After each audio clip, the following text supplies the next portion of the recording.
Okay, so this is issue 9 of TMT Journeys. Quite a brutal issue, this actually. A lot of stuff happens in this. This is like, crikey, okay. So, I can never remember what they're called, so I'm going to revert back to what their name was originally, which is the TCRI aliens. So, the TCR aliens go out in one of their ships to that area where the explorers were before they got beamed over, to go and see if they can find it. There's 3 of them go out there as well, and they encounter these velociraptors, which I believe they're velociraptors anyway, that are talking. They're not only just talking; they are particularly intelligent velociraptors, and they pretty much dismantle them. They tear out the little alien pops out in this one. They could basically just destroy all the aliens, apart from one. Uh, One gets his top nicked off and then promptly gets eaten.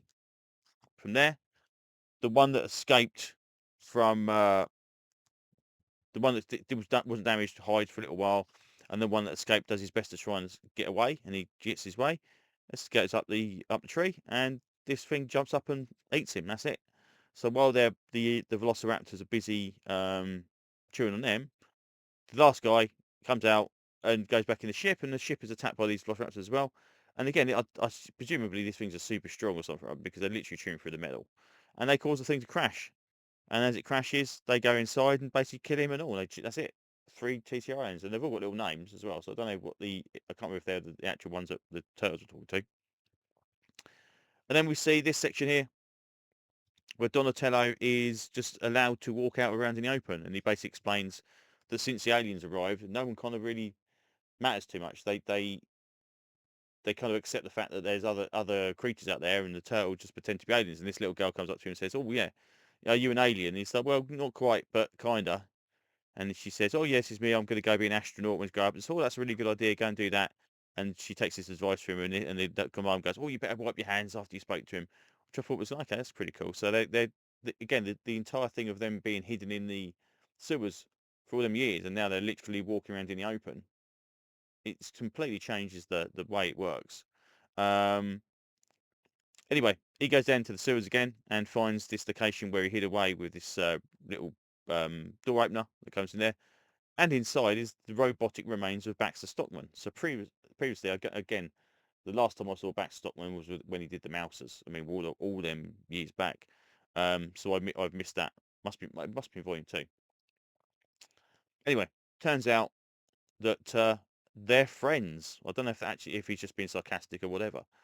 But basically, he goes in there and explains what's going on. And apparently, Baxter Stockman, being left on his own for 4 years, 4 years it's been around, has apparently reckons he can create a time machine. Now, I can't believe that is a coincidence. That's going to be something that's going to be drawn on later on. Whether or not Baxter Stockman is going to be the one that creates a time machine, or has already, which is entirely possible. Anyway, he basically tries to reason with him and explains the fact that he did what he did to April. You've got to help us. You've got to basically put it right. And Baxter Stockman flat out refuses. So over the course of hours, Donatello's trying to explain to him, and he's going, "Yeah, I realise exactly what you are now. You're just as evil as I thought you were going to be," and just belts him down, blasts him, and he's gone. That's it. He's out. He's out. Leaves him behind. Gone. Which makes me think Baxter Stockman's done something. He can't have just been hanging there figuring out a time machine. He's built a time machine or something.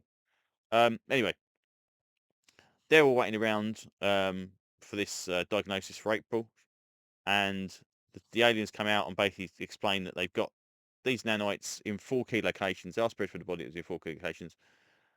They can't use an EMP because it would kill her.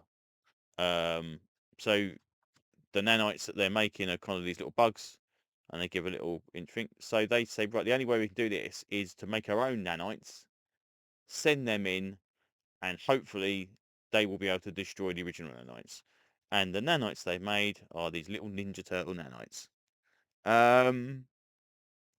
Which is weird. But yeah, so I'm not quite sure if we're going to see them flying around, or they're going to be controlled, or whatever, or they're just going to go. But yeah, there's some weird stuff happening in this series that has got a lot of hangover from the previous series, and without that knowledge, it's kind of like you just have to just accept it and just go, okay, and then move on. So these nanites are kind of part of that. That's fine. So anyway, so we got these cool covers, and again we had a weird one. This issue again, only one cover was available. Just this one I could get hold of. I don't think there's any other covers available because that Little Turtles one is pretty decent. But actually no, that one might have been as well. I'm not too sure. Anyway, so that's it. So we continue from there. So again, it improves the oh, this is the Shredder preview, which is really nice artwork as well, but it's not in the same continuity. So anyway, so yeah. So what I did discover was apparently because they have a TMNT issue 300 coming up. Is it 300? For the core series, which I think is issue 20 for the one that's been done by what's his name? Yeah, him. Um, they told me how many issues this one's, and apparently TMNT Journeys, which is volume 3, which I didn't know, is ran for 34 issues.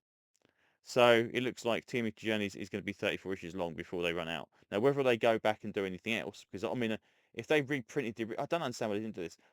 They should have reprinted the originals issue by issue and gone through from they're all Mirage, so they could have gone from all the way from issue 1 all the way through to volume 3.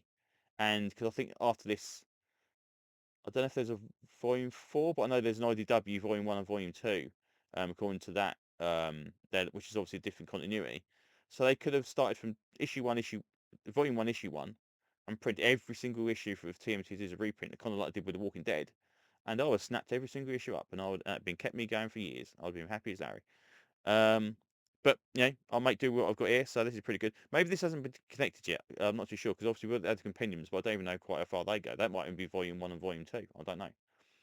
But anyway, so yeah, all in all, pretty decent. Moves the story along. Again, like I said, there's stuff in here that I didn't expect, and it kind of like you just have to shrug and go, okay, fine, and then hopefully it'll be explained later on. But yeah, all in all, yeah, decent book as usual. So there you go. Anyway, I think that's enough rambling for now. So thanks for listening, and hopefully I will see you on another video very, very soon. Bye bye.